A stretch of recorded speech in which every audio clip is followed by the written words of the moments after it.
આજનો video tips number 1 મલમલના કપડામાં એક કપૂરની ગોટી અને 2 થી 3 લવિંગના ટુકડા લઈ તેની પોટલી બનાવી લેવી અને આ પોટલીને સૂંઘવાથી ચક્કર અને ઉબકા આવતા હોય તો તે બંધ થઈ જાય છે.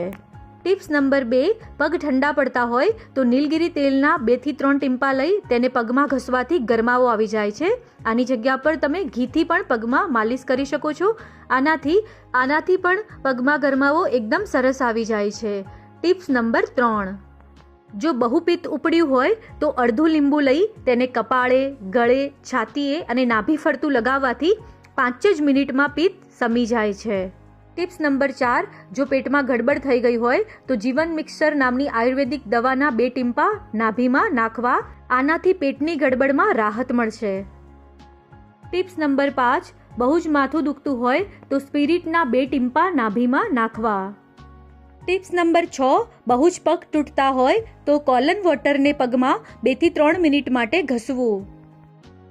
ટિપ્સ નંબર 7 જો ઊંઘ ના આવતી હોય તો જાયફળ ઘસીને નાભીની ફરતું લગાવી દેવાથી ઊંઘ સારી આવી જશે.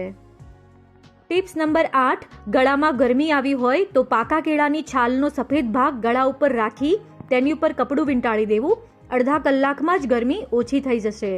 આ છે તપસ્વીઓને રાહત આપતી થોડીક ટિપ્સ. આમાં એક પણ વસ્તુ મોઢેથી નથી લેવાની. દરેક ઉપચાર બહારથી જ કરવાનો છે. એટલે કદાચ કોઈની પાસે અણહારી દવા ન હોય તો આ ઉપચાર કરી શકાય. સાથે ઘણા તપસ્વીઓ તપશ્ચર્યા દરમિયાન અણહારી દવા પણ નથી લેતા હોતા, તો એવા તપસ્વીઓ માટે આ ટિપ્સ જરૂરથી ઉપયોગી થશે. જો વિડીયો ગમ્યો હોય, અમારી ટિપ્સ ગમી હોય તો દરેક સુધી જરૂરથી શેર કરજો. આગામી દિવસોમાં તપસ્વીઓને સાતા આપતી હજુ પણ નવી નવી ટિપ્સ આપણે જોઈશું. તો ચેનલ સાથે જોડાયેલા રહેશો. ચેનલને હજુ સુધી સબસ્ક્રાઇબ નથી કરી તો જલ્દીથી સબસ્ક્રાઇબ કરી લેજો. સાથે ફેસબુક પેજને પણ ફોલો કરી